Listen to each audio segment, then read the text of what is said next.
Hello दोस्तों, मेरा नाम है हैप्पी कुमार पांडे और ये है आपका खूबसूरत सा चैनल हैप्पी क्लासेस।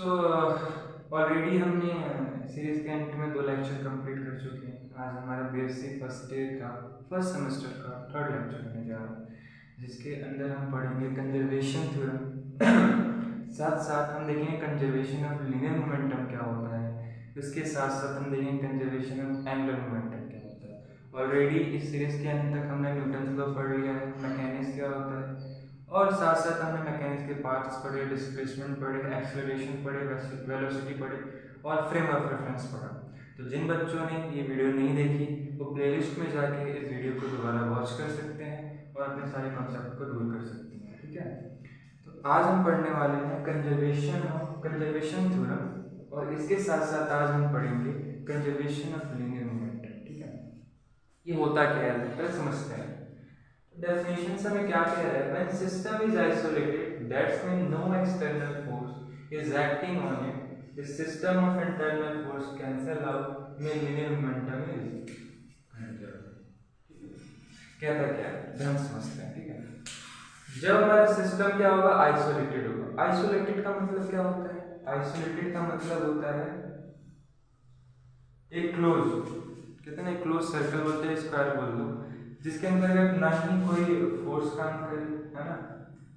मतलब एक ब्लॉक समझ लो, क्या समझ लो, एक ब्लॉक, बंद ब्लॉक समझ लो। ठीक है, तो ये कह रहा है कि इसके अंदर क्या होगा, एक्सटर्नल फोर्स। एक्सटर्नल फोर्स के बारे में मैंने आपको बताया था, एक्सटर्नल फोर्स क्या होता है। एक्सटर्नल फोर्स जब मैंने पढ़ाया था तो मैंने बताया था ये जो फोर्स होता है ये आउटसाइड फोर्स होता है। क्या होता है, आउटसाइड फोर्स। क्या होता है, आउटसाइड फोर्स होता है। क्या, external force, outside force. Internal force, internal force से आप क्या समझते हैं, इंटरनल का मतलब ये होता है, इन मतलब होता है अंदर, अंदर वाला जो जितना भी फोर्स होगा उसको हम क्या बोलेंगे, इंटरनल फोर्स बोलेंगे। क्या बोलेंगे, इंटरनल फोर्स बोलेंगे। कैसे, अब ये कह रहा है कि इंटरनल फोर्स क्या करेंगे, एक दूसरे को कैंसिल आउट कर देंगे। ठीक है, इमेजिन करते हैं। ठीक है, इमेजिन करते हैं, सपोज करो मेरे पास ये क्या है, दो फोर्स है। क्या है, दो फोर्स है।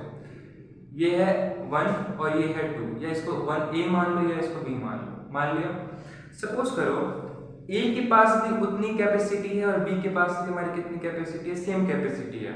जब सेम कैपेसिटी होगा तो जाहिर सी बात है ये सेम रेंज के फोर्स लगाएंगे, लगाएंगे ना।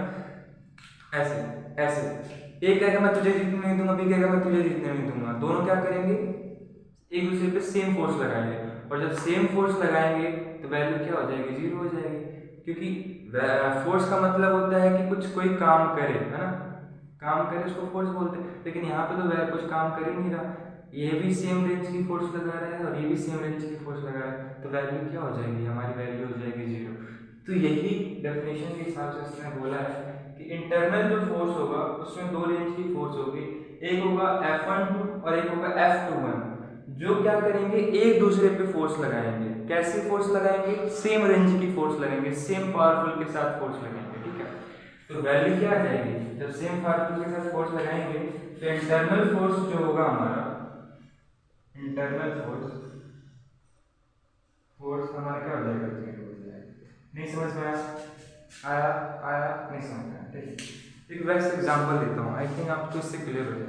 आपने कभी रस्सा कस्सी का गेम खेला है, रस्सा कस्सी का, जब क्या करते थे, रस्सी को ऐसे खींचते थे, दो टीम डिवाइड हो जाती थी, टीम ए और टीम बी, याद है आपको, आपने खेला होगा।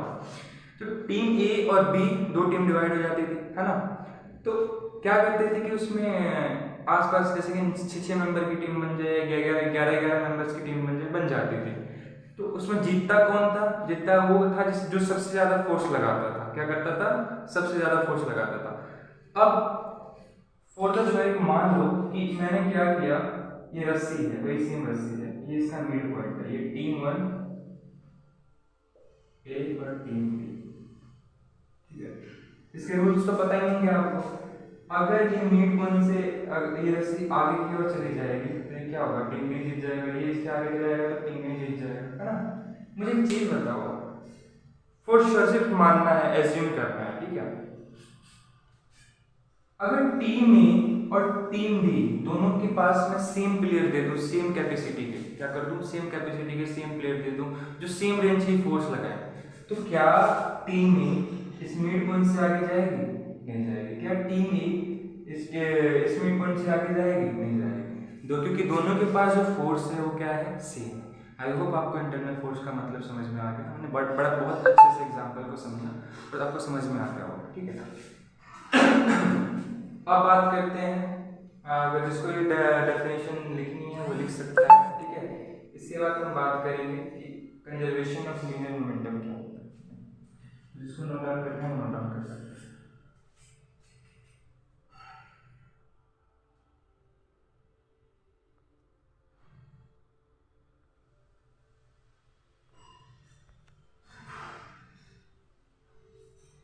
कर लिया नोट डाउन, रफ कर दूं, ठीक है।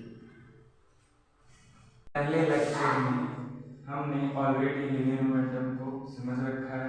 लीनियर मोमेंटम क्या होता है ऑफ लीनियर मोमेंटम,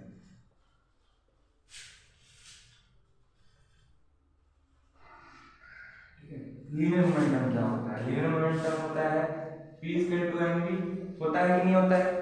मैंने बताया था लीनियर मोमेंटम को हम क्या करते थे, सिंबल क्या होता है लीनियर मोमेंटम का, p होता है। m हमारा क्या होता है, यहाँ पे मास होता है। v हमारा क्या होता है, वेलोसिटी होता है, ठीक है। तो इसको हम क्या बोलते थे, लीनियर मोमेंटम। लीनियर मोमेंटम की डेफिनेशन क्या होती थी, जिन बच्चों ने मेरा प्रीवियस लेक्चर नहीं देखा, डरने की कोई बात नहीं है। जब your happy sir is here तो व्हाई यू फियर, ठीक है। तो लीनियर मोमेंटम क्या होता है, लीनियर मोमेंटम होता है it is a cross product of mass और velocity, cross product of mass और वेलोसिटी, या प्रोडक्ट ऑफ मास या वेलोसिटी, ठीक है। क्रॉस नहीं लेगा, प्रोडक्ट ऑफ मास और velocity called linear momentum. I think आपको समझ में आ गया कि लीनियर मोमेंटम आपको क्या होता है, ठीक है। लेकिन अब हमें बात करनी है कंजर्वेशन ऑफ लीनियर मोमेंटम क्या होता है ना। दोस्तों मुझे एक चीज और बताओ, जब आप 11th क्लास में थे तो आपने कंजर्वेशन थ्योरम के बारे में पढ़ा होगा ना। कंजर्वेशन थ्योरम क्या होता है ना, कि कंजर्वेशन थ्योरम ऑफ एनर्जी पढ़ा होगा। उसमें आपने ये पढ़ा होगा जो एनर्जी है नहीं तो ना तो क्रिएट की जा सकती है और ना ही डिस्ट्रॉय की जा सकती है, वो बस एक बॉडी से दूसरे बॉडी में क्या कर सकती है, ट्रांसफर की जा सकती है। आपने पढ़ा था, रिलेट हो रहा है कहीं ना कहीं, याद आ रहा है आपको। एनर्जी ना तो डिस्ट्रॉय की जा सकती है और ना ही क्रिएट की जा सकती है, ठीक है। वो बस एक बॉडी से दूसरे बॉडी में क्या कर सकती है, ट्रांसफर की जा सकती है। कंजर्वेशन ऑफ एनर्जी थ्योरम में बताता है, ठीक है। अब इसमें बात करें कंजर्वेशन ऑफ लीनियर मोमेंटम के बारे में बात करनी है, तो क्या होता है, तो ये कहता है if force acting on particle is zero, that's mean linear momentum is conserved.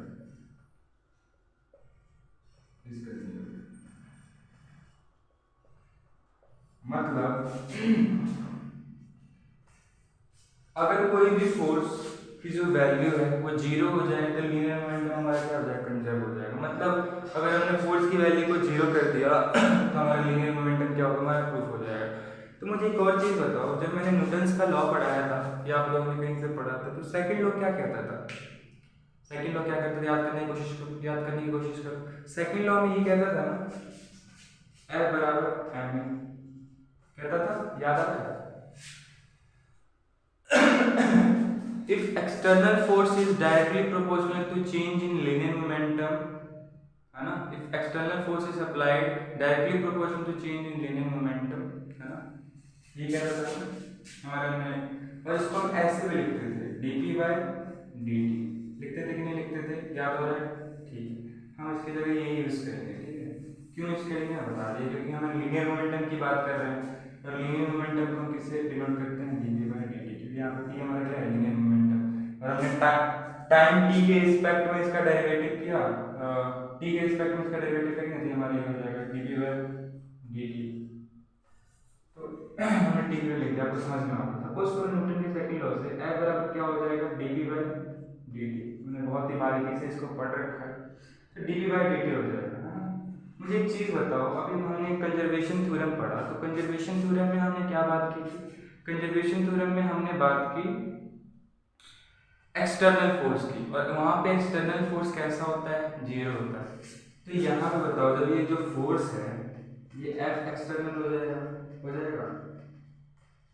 और ये हो जाएगा D P by D T. तो एफ एक्सटर्नल की जो वैल्यू हो जाएगी क्या जीरो के इक्वल हो जाएगी, और ये हो जाएगा D P by D T.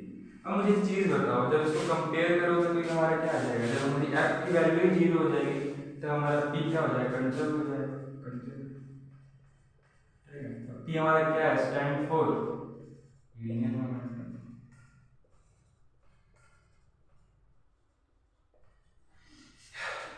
बस इतना ही है।